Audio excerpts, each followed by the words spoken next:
I came back from church with a foil pan of funeral potatoes in one hand and my Bible tucked under my arm. And for a moment, I genuinely wondered if I had walked up to the wrong house. Not because the ranch house looked different. It didn't.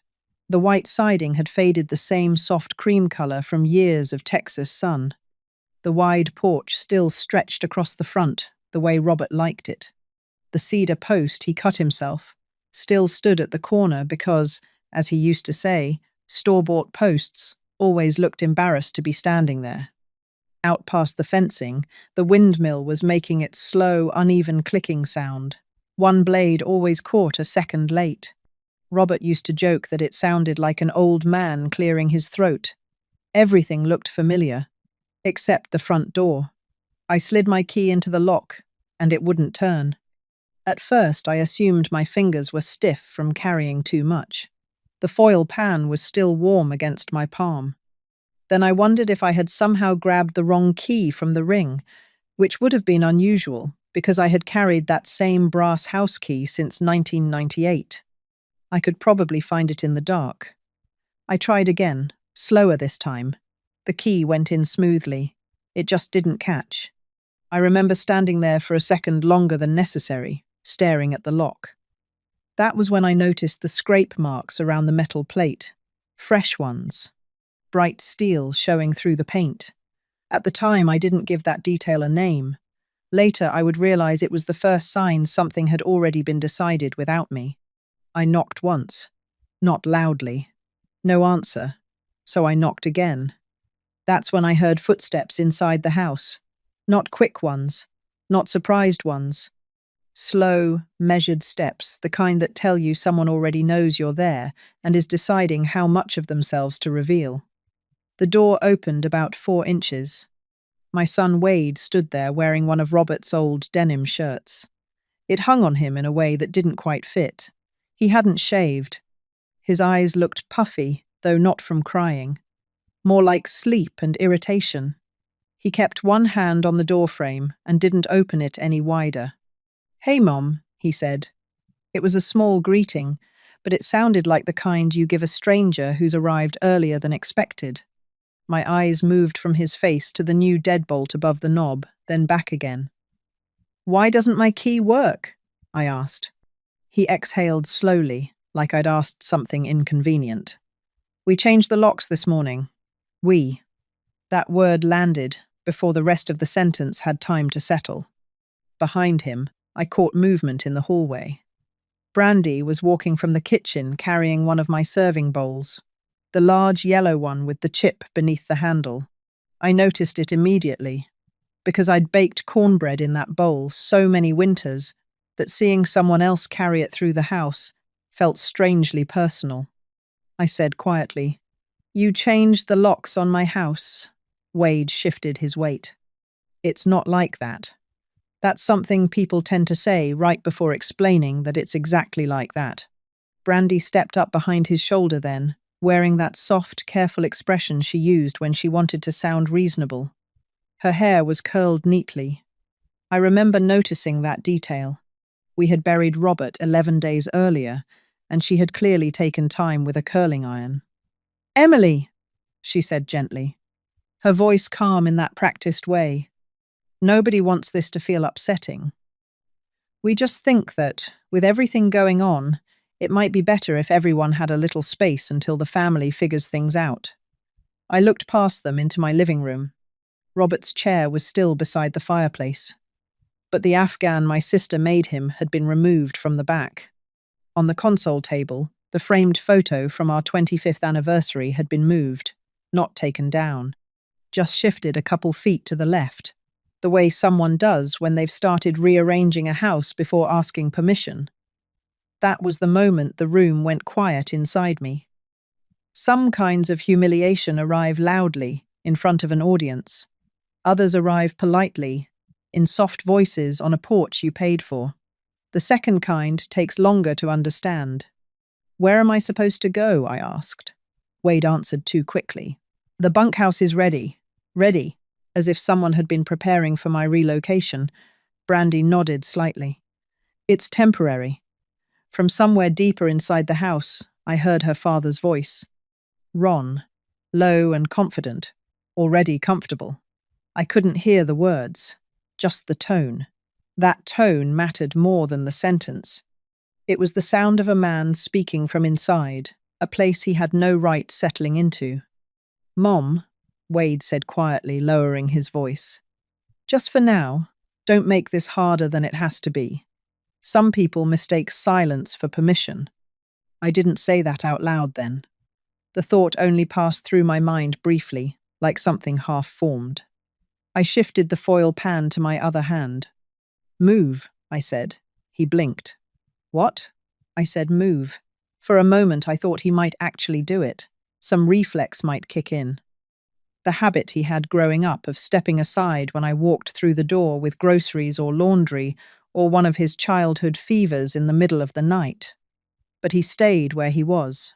Brandy crossed her arms. Emily, this isn't helping. I looked directly at my son. Are you telling me I cannot come into my own home? His jaw tightened slightly. We just need some time, he said. The ranch needs to be handled right, and right now everything's a mess. Ron's helping us get organized. The ranch needs to be handled right. The phrasing was strange enough that I noticed it immediately. Not grief language, not family language, management language. Someone had already started discussing land and decisions as if widowhood were simply a vacancy. I set the foil pan down on the porch bench because my hand had begun to tremble, and I didn't want to give them that small victory. At the time, I didn't think much of it, when Cheryl walked into view, carrying a roll of blue painter's tape and a marker. But later, I realized that moment mattered more than I understood. People who bring labeling supplies into a house are not planning to stay briefly. She paused when she saw me. Oh, she said, smiling politely. We didn't know you'd be back so soon. Back, as if I had been away on vacation instead of returning from church after burying my husband. My mouth felt dry.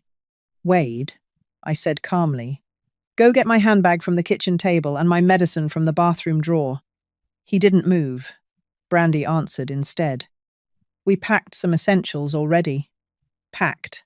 Another word people shouldn't use about your life while you're still living it. She gestured toward the bunkhouse behind me. You'll be comfortable there for now. I stood there another moment, looking past them into the hallway where I had lived most of my adult life. If I raised my voice, they would use it. If I pushed past them, they would call it instability. That part had already been decided, so I chose procedure over reaction. All right, I said. Wade relaxed too quickly. I picked up the foil pan again, slipped my keys back into my purse, and asked one final question. Who changed the locks? No one answered at first.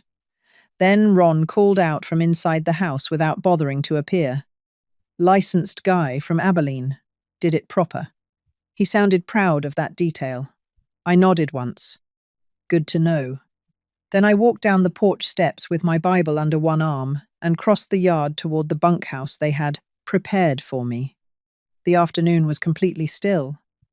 When your life shifts suddenly, you notice strange things. The horse trough by the fence needed cleaning. Someone had left the south pasture gate unlatched. A feed receipt had blown halfway under a flower pot. The mind records details when it's trying not to split apart. Inside the bunkhouse, my suitcase sat on the bed. Not beside the bed, on it. Zipped, closed, waiting. That's when everything changed. I set the foil pan down on the small laminate table and looked around. 3 framed photographs had been placed on the dresser. Not the wedding photo, not the Christmas one. Just 3 neutral ones. The kind of choices someone makes when they're trying to appear considerate without preserving anything important. On top of the suitcase sat a manila envelope with my name written in thick black marker, not Robert's handwriting. Inside were my blood pressure pills, a toothbrush, 2 nightgowns, and a note written on torn legal pad paper. For now, this is best for everyone. No signature. I sat down on the edge of the bed and looked out the bunkhouse window toward the main house. From there I could see the roofline and the porch where Robert used to shell pecans in the fall.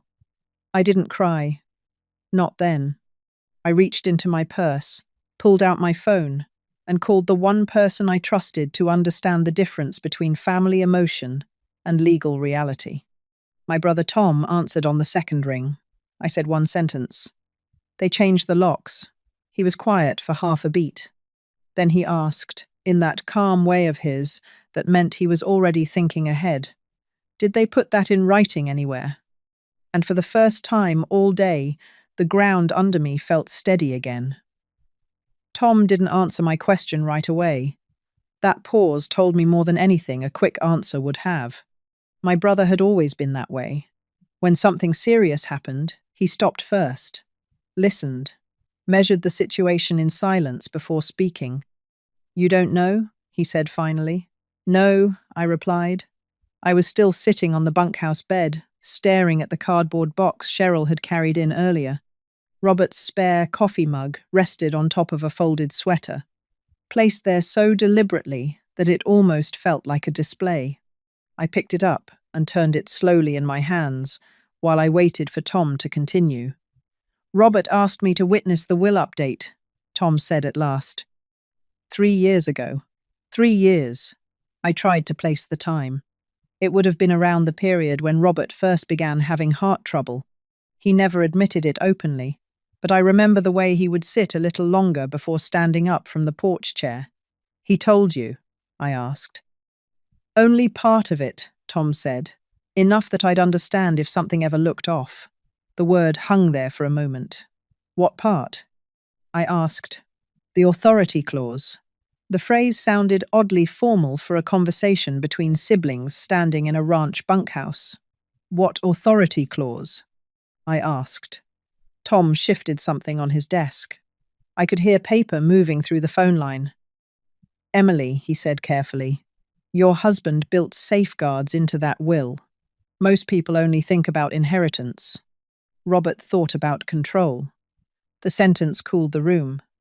"Control of what?" I asked. "The ranch."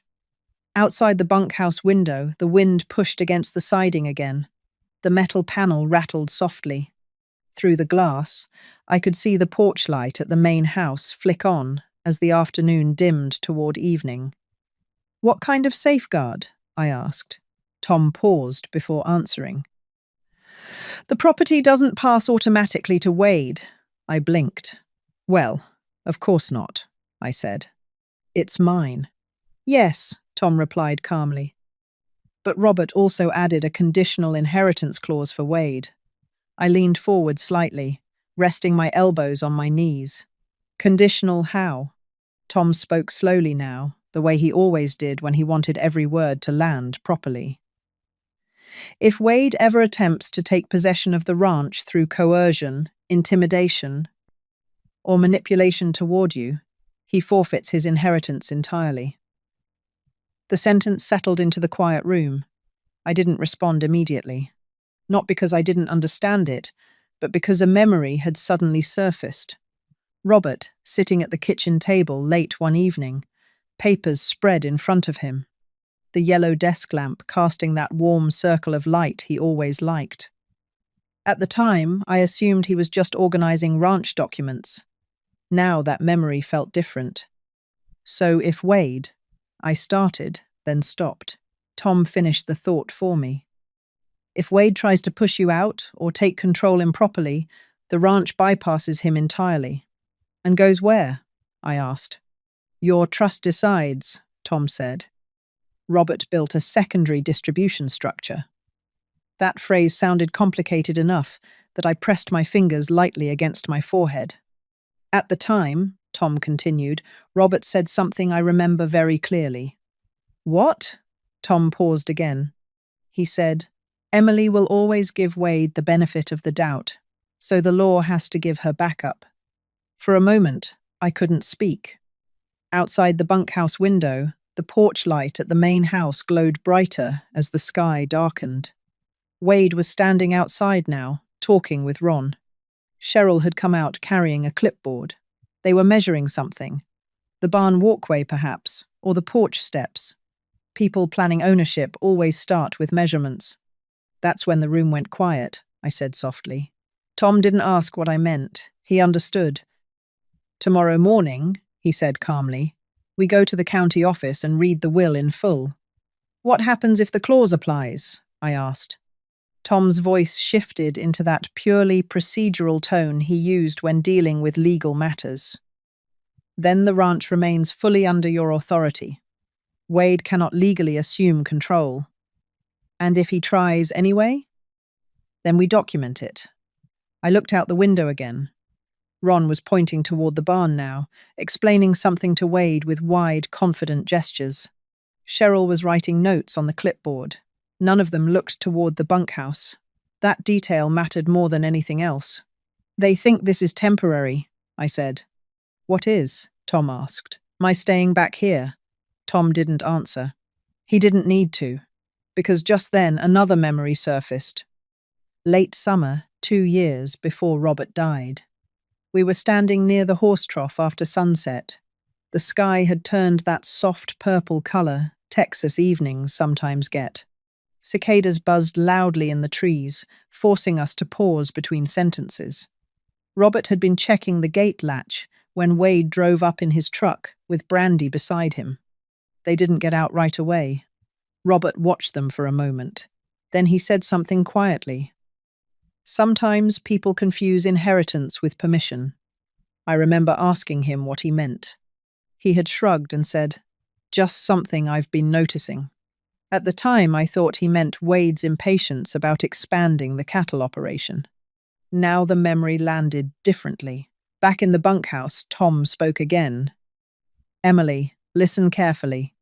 Tomorrow morning we confirm the language of that clause. All right. Tonight, you don't argue with anyone. I wasn't planning to. Good. Then he added one more instruction. If they ask you to sign anything, don't. I won't. And Emily, yes? If they've already changed the locks, the situation may already qualify under the clause. The words settled slowly. My eyes drifted back toward the house. Wade had gone inside now. Ron and Cheryl were still outside, talking quietly under the porch light. Cheryl peeled a strip of blue painter's tape and stuck it beside the doorframe, writing something on it with a marker, labeling something again. Another small detail. Another loop waiting to close. Tom, I said quietly. Yes? I think they're planning more than organizing. I assumed that, he replied. Then he said something that would matter later. Most people who try to take land make one mistake. What's that? They assume paperwork comes after the takeover. And, in reality, Tom said, paperwork is what decides who actually owns the land. I looked at the porch one last time. Ron and Cheryl were heading inside now. The front door closed behind them. The ranch went quiet again. I stood up slowly and walked over to the bunkhouse table. Robert's spare coffee mug sat beside the cardboard box. I picked it up again and ran my thumb along the chipped edge. Robert always said the same thing about land and law. You can't take what was never yours. At the time, it sounded like ranch wisdom. Now it sounded like preparation. And tomorrow morning, we were going to find out exactly how prepared he had been. The next morning began earlier than I expected. I woke before the alarm, the way people sometimes do when their mind has been working quietly all night, sorting through something it hasn't fully explained yet. The bunkhouse window carried that pale grey light that appears just before sunrise in West Texas. Outside, the windmill was already turning slowly, the familiar uneven click of its blades drifting through the still air. For a moment, I forgot where I was. Then I noticed the cardboard box on the dresser, and everything returned. I dressed slowly, tying my hair back the way I always had, before starting ranch chores. Habit can be comforting when everything else feels uncertain. When I stepped outside, Tom's truck was already coming down the gravel drive. His timing had always been precise. When we were children, he used to arrive for dinner, exactly when our mother finished setting the table. He stepped out of the truck, carrying a leather folder. "Morning," he said. "Morning." Neither of us mentioned the bunkhouse. Some things didn't need explanation. We drove into town, mostly in silence. The ranch road fed into the highway the same way it always had. 2 long, straight miles past mesquite and dry grass. I had taken that drive thousands of times in my life. Yet that morning, every mile felt slightly unfamiliar, as if the land had shifted half an inch overnight. About 10 minutes outside town, Tom finally spoke. "Did anyone give you paperwork yesterday?" "No." "Did anyone ask you to sign anything?" "No." He nodded once. "That's good." We pulled into Abilene just after 9. The county building looked exactly as it always had. Square, brick, practical. People walked in and out, carrying folders and coffee cups, moving through ordinary business that rarely draws attention but quietly determines the direction of people's lives. Inside, the air conditioning hummed steadily, and the floors carried that faint scent of cleaning solution. Tom walked straight to the records counter like a man who had done this many times before. A clerk with reading glasses looked up from her screen. "Morning," Tom replied. "We need to review the estate file for Robert Walker." She typed for a moment, scanning her monitor. "Files archived, but accessible. Give me a minute." While she disappeared into the back room, I watched the quiet activity around us. A couple stood near the tax window, arguing in low voices. A rancher leaned over a counter studying property maps. Somewhere, a printer beeped repeatedly. Institutional places have their own rhythm. They don't react to personal drama.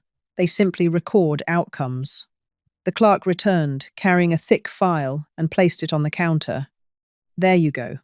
Tom thanked her and led me to a small review table near the window. He opened the file carefully.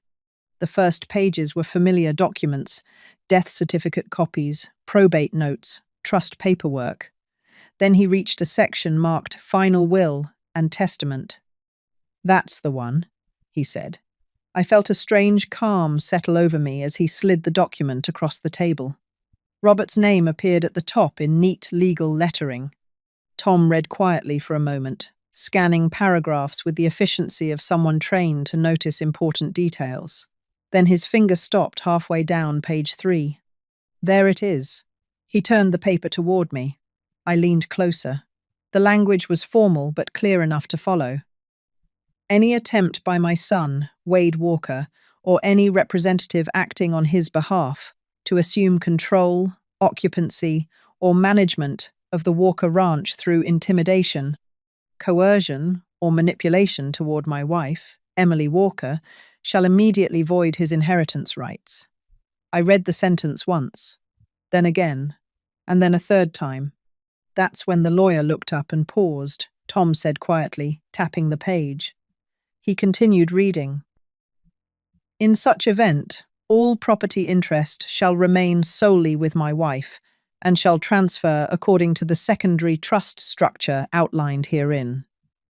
I leaned back slowly in the chair. For a moment, neither of us spoke.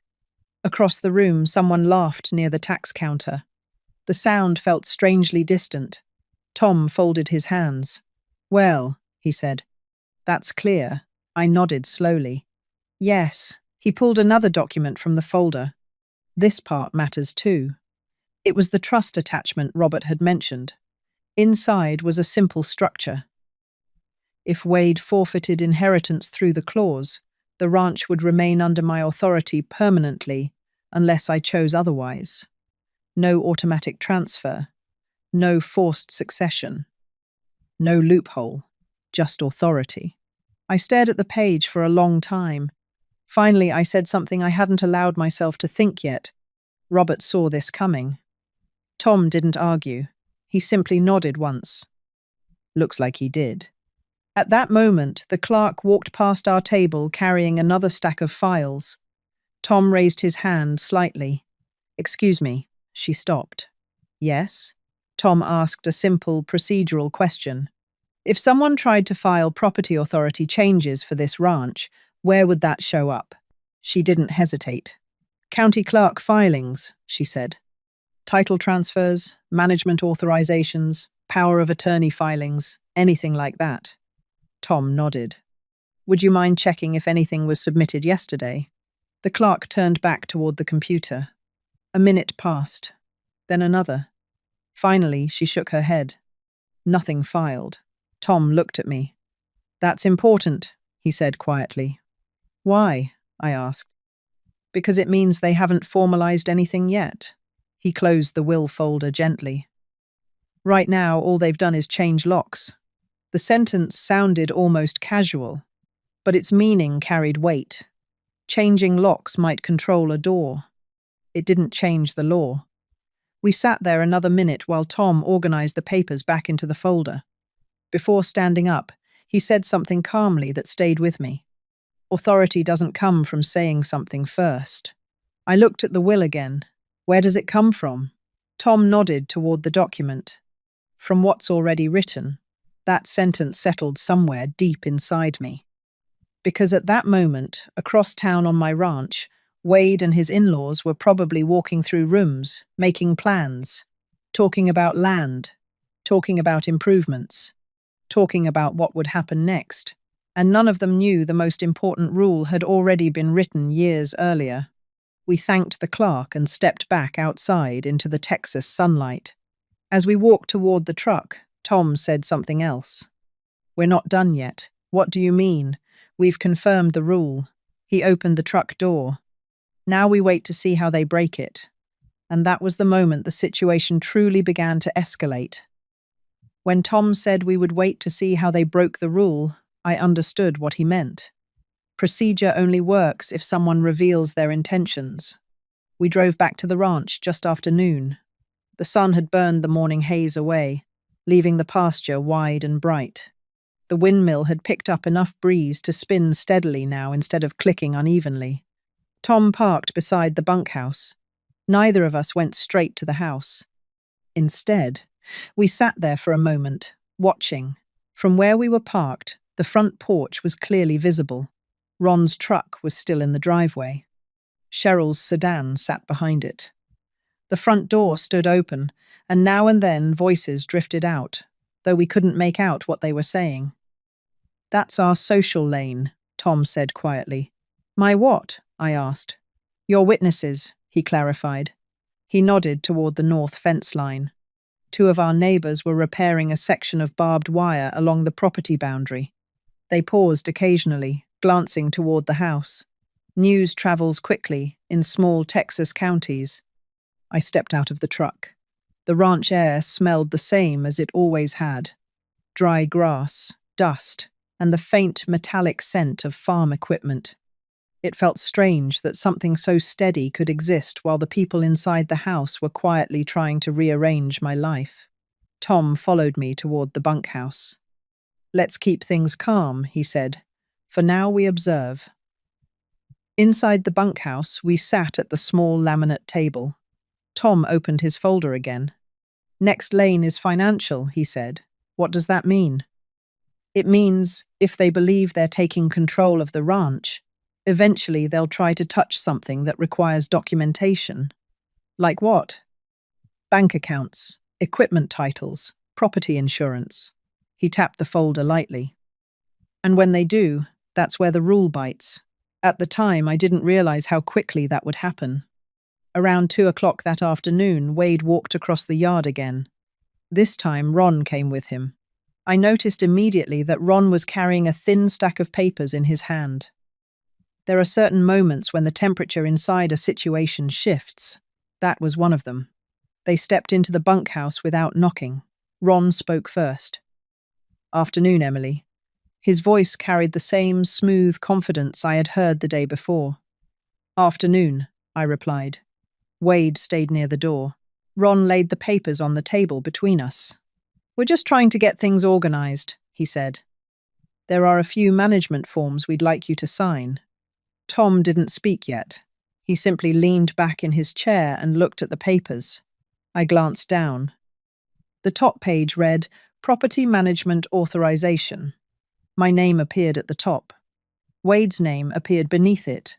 That's when everything changed.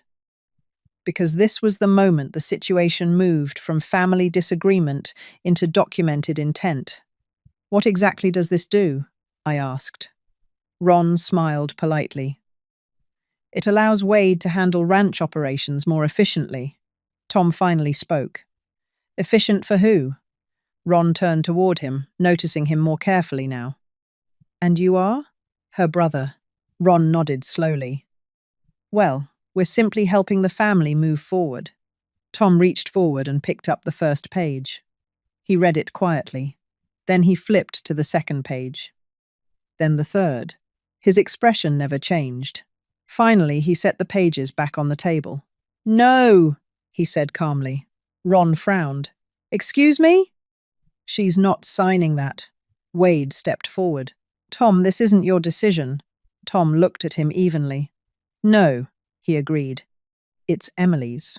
Then he slid the document back toward Ron. But legally speaking, this form would give you operational control of the ranch. Ron folded his arms. That's the idea. Tom nodded once. That would be a problem. Why? Wade asked. Tom tapped the folder in front of him. Because your father's will contains an authority clause. For the first time since they walked in, Wade looked uncertain. What clause? Tom spoke slowly. If you attempt to assume control of the ranch through coercion or manipulation toward your mother, you lose your inheritance. The room went quiet. That sentence had been building quietly since yesterday. Now it landed. Ron's confident expression shifted slightly. That's ridiculous, he said.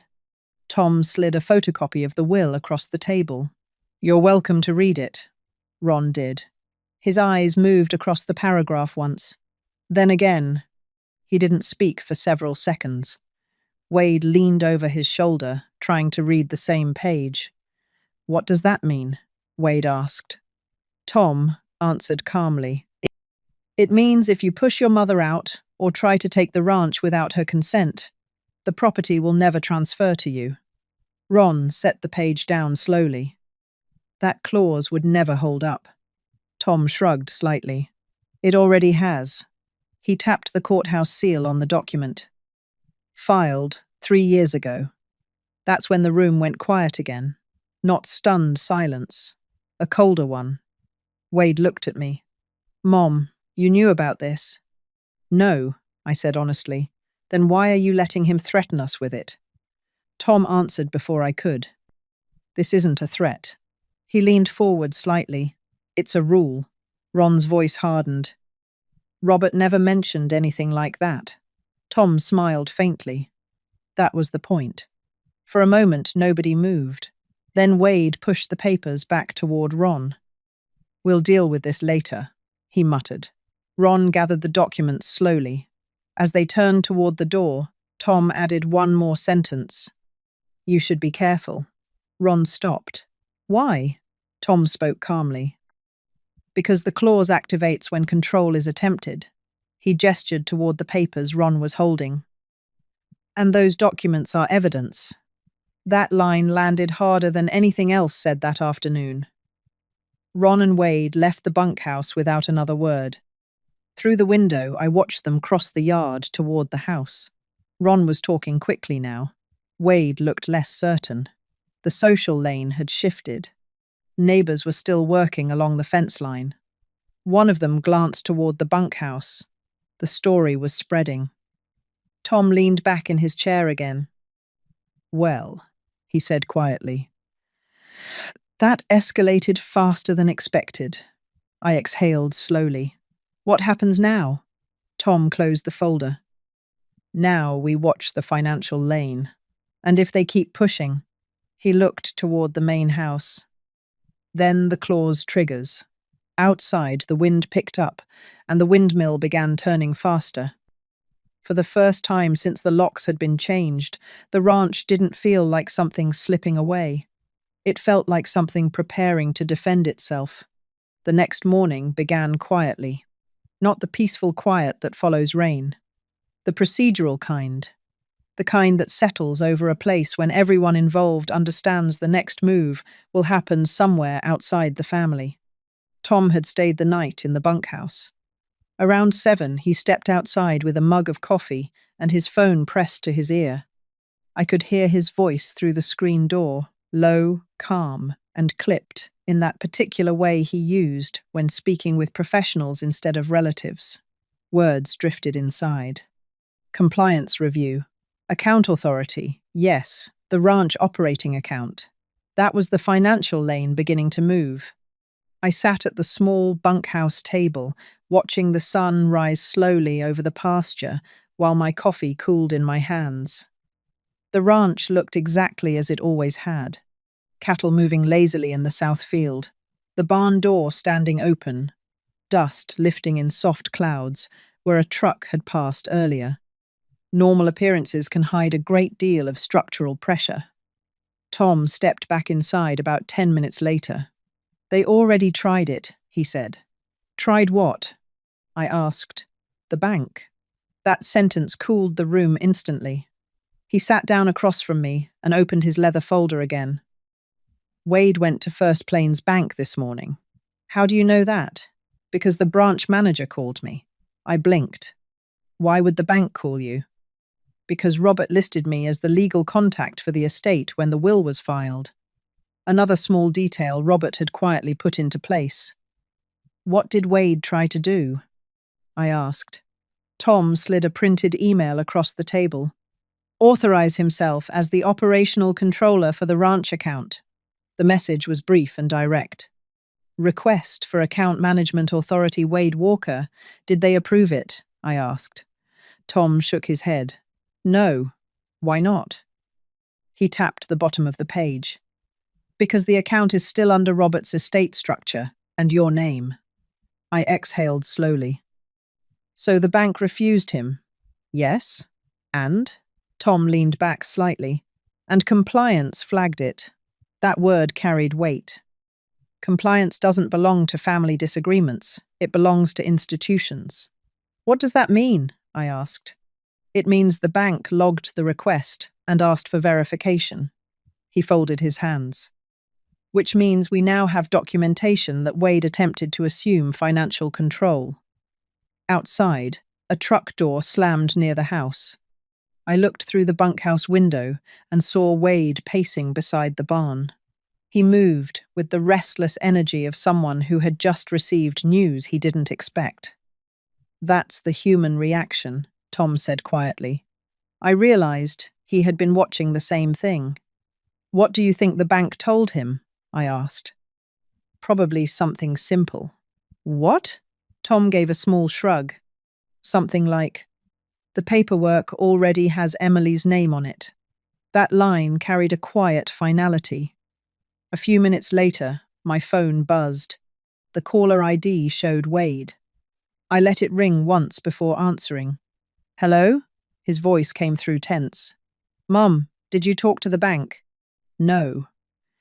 They said they can't authorize anything without you. That sounds correct. Silence stretched across the line. Then Wade spoke again. They're freezing operational changes until things get clarified. That also sounds correct.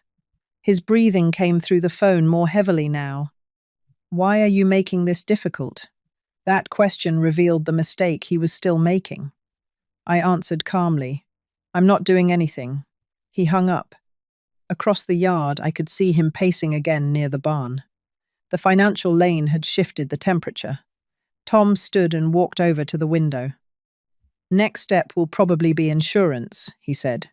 Insurance? I asked. If someone believes they're running a ranch, they usually try to update liability coverage. Why? Because banks and equipment leases require it. I nodded slowly. Institutional systems rarely move alone. They connect to one another like gears. Around noon, the social lane moved again. Mrs. Carter from the neighboring property pulled into the driveway with her pickup. She stepped out, holding a foil-covered plate. I walked outside to meet her halfway. I heard you've had a busy week, she said gently. In rural communities, that sentence carries a lot of meaning. Yes, I replied. She glanced toward the house. I saw Wade down at the bank this morning. There it was. Community witnesses. I suppose that makes sense, I said. She handed me the plate. Peach cobbler, she said. Figured you might not be cooking much lately. Thank you. She hesitated before climbing back into her truck. Then she added quietly, Robert always said that ranch belonged to you. Another quiet reinforcement from the social lane. When she drove away, I carried the plate back into the bunkhouse. Tom was on the phone again. His voice sounded even calmer now. Yes, I understand. A pause. Yes, we'd appreciate written confirmation. He hung up and looked at me. That was the insurance office. I waited. They received a request this morning. From Wade? Tom nodded. He asked to list himself as the primary operator. And? The agent checked the property records. Tom slid another printed email toward me. Request denied policy holder Emily Walker. I read the line twice. Second institutional refusal, Tom said quietly. That matters. How? I asked. Because it establishes a pattern. Outside, the windmill spun steadily. The ranch looked exactly as it had the day before, but the pressure inside the system had shifted. Later that afternoon, Wade walked directly toward the bunkhouse. He didn't knock. He stepped inside and looked first at Tom. Are you calling everyone in town? Tom remained seated. No. Then why are banks and insurance agents suddenly quoting legal language to me? Tom folded his hands calmly. Because the system works that way. Wade looked at me. Mum, we're supposed to be handling this together. I noticed something new in his voice. Not anger, uncertainty. That emotional shift had finally arrived. I answered quietly. You changed the locks. The sentence sat between us. He looked away. For the first time since Robert died, Wade didn't look like the man controlling the ranch. He looked like someone who had just discovered the ground beneath him had rules. Tom spoke once more before Wade left. You should slow down. Wade frowned. Why? Tom nodded toward the folder on the table. Because every attempt you make to take control activates the clause. Wade didn't answer. He walked out of the bunkhouse slowly this time. From the window, we watched him cross the yard toward the house. The social lane was quiet. The financial lane was tightening. And somewhere inside the legal structure Robert had built years earlier, the rule was beginning to close around the situation. Tom sat back down in his chair. Now the tone changes, he said. How? Performance turns into panic. Outside, the wind picked up across the pasture. And for the first time since the locks had been changed, the ranch felt less like a place under siege and more like a place where the system itself was beginning to speak. The next 2 days passed with a kind of slow tightening. Not loud, not dramatic, just the quiet sound of systems closing around a mistake that had already been made. On the third morning, Tom was standing outside the bunkhouse reading something on his phone when he let out a small breath. That's the one, he said. I stepped onto the porch beside him. What happened? He turned the screen toward me. The subject line read, Compliance. Notice Walker Ranch. Operations. I didn't need to read the rest yet. The title alone carried enough weight. Who sent it? I asked. The bank's compliance department, Tom said. He scrolled so I could see the message. Due to multiple attempts to alter operational authority on the Walker Ranch accounts without verified ownership documentation, the bank is initiating a temporary review of all ranch-related financial activity. Until verification is complete, operational changes are suspended. I read the final line twice. Primary authority remains Emily Walker. That's when the system tightened, Tom said quietly. We stood there for a moment, watching the ranch wake up under a pale Texas sky. The pasture looked the same, as it always had, but the structure behind it had shifted. About an hour later, Wade's truck came tearing down the driveway. He jumped out before the engine had fully stopped. Mum, he called across the yard. Tom stayed beside me on the porch. Wade walked straight toward the bunkhouse, holding his phone out. What did you do? He demanded. I didn't raise my voice. I didn't do anything. The bank froze the ranch account. I heard. They said it's under review because someone reported an authority dispute. Tom spoke calmly. They didn't say someone reported it. Wade turned toward him. Then why did they start a review? Tom folded his arms. Because you tried to change account control. Wade ran a hand through his hair. I was trying to run the ranch. Tom shook his head slightly. You were trying to assume authority. That distinction mattered. Wade looked back at me. Mum, this is getting out of hand. I watched him for a moment before answering. You changed the locks. The sentence settled between us again. Behind Wade, the front door of the house opened. Ron stepped onto the porch. Cheryl followed him. They had clearly been watching. Ron walked halfway across the yard before stopping. This doesn't need to become a legal circus, he said. Tom answered calmly. It already is one. Ron frowned. We're just trying to stabilize the property. Tom nodded toward Wade's phone. Your stabilization attempt triggered a compliance review. Ron's jaw tightened. This is unnecessary. Tom shrugged slightly. Robert disagreed. That was the moment the temperature shifted again. Wade looked between us. What does that mean? Tom reached into his folder and pulled out the will. He didn't hold it up dramatically. He simply opened it to the clause and held it where Wade could see the page. You've already attempted to assume operational control, Tom said. That activates the clause. Wade stared at the document. What clause? The one your father wrote 3 years ago. Tom read the line aloud. If Wade Walker attempts to assume control of the Walker Ranch through coercion or manipulation toward Emily Walker, his inheritance rights are immediately void. The wind moved softly through the pasture behind us. No one spoke for several seconds. Then Wade looked at me. You're actually going to do this? I answered honestly. I didn't write it. Ron stepped forward. This won't stand in court, Tom replied calmly. It already has. He tapped the probate stamp on the document. Filed and witnessed. That's when the yard went quiet. Not stunned silence. A colder one. Cheryl crossed her arms. So what happens now? Tom's voice stayed steady. Now, the clause takes effect. What does that mean? Wade asked. It means the ranch remains under Emily's authority permanently. Ron shook his head. That's not how family property works. Tom gave a small, patient smile. That's exactly how legal property works. Wade's shoulders sagged slightly. For the first time since this began, the certainty had drained out of his posture. What about me? He asked. Tom answered gently. You disqualified yourself. No one moved.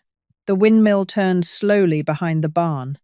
A pickup passed along the county road in the distance. Life continued. Finally, Ron spoke again. So we're supposed to just leave? Tom nodded toward the house. Yes. How soon? Tom checked his watch. Today would be appropriate. Ron looked toward Wade, then toward Cheryl. None of them seemed prepared for that answer. But the system had already moved beyond negotiation. About an hour later, a sheriff's truck rolled into the driveway. It wasn't dramatic, it was procedural. The deputy stepped out, adjusted his hat, and walked toward us. Morning, he said. Morning, Tom replied. The deputy glanced around the yard. We received notice from the bank compliance office and the probate file, he said. His tone was neutral. Until authority is resolved, only Emily Walker is authorized to occupy and manage this property. He looked at Wade and Ron. You folks will need to gather your belongings. Ron started to argue. The deputy raised a hand calmly. I'm not here to debate wills, he said. I'm here to enforce property authority. That sentence cooled everything. Over the next 2 hours, the house slowly emptied. Ron loaded his truck. Cheryl packed boxes. Wade moved more slowly than the others. He carried his things out one at a time without speaking. Neighbors drove past on the county road, some slowing slightly. The social lane had reached its quiet conclusion. By late afternoon, the driveway was empty again. The ranch felt larger somehow. Tom stood beside me on the porch. "Well," he said softly, "that's done." I walked inside the house slowly. The living room smelled faintly of dust and furniture polish. Robert's chair still sat beside the fireplace. The framed photograph on the console table had been moved earlier, but I placed it back where it belonged. For a moment, I simply stood there. The house was quiet again. Not lonely. Just settled. Tom stepped inside behind me. "You okay?" he asked. I nodded. "Yes." Then I said something that had been forming in my mind since the day the locks were changed. "Some people mistake silence for permission." Tom smiled faintly. "They do." I walked to the front door and turned the key in the lock. The click sounded exactly the way it had for 27 years. The ranch had not changed. The rules around it had simply been remembered. And as the evening light settled across the pasture, I understood something Robert had known long before I did. You can't take what was never yours. If stories about quiet boundaries resonate with you, you're welcome to stay.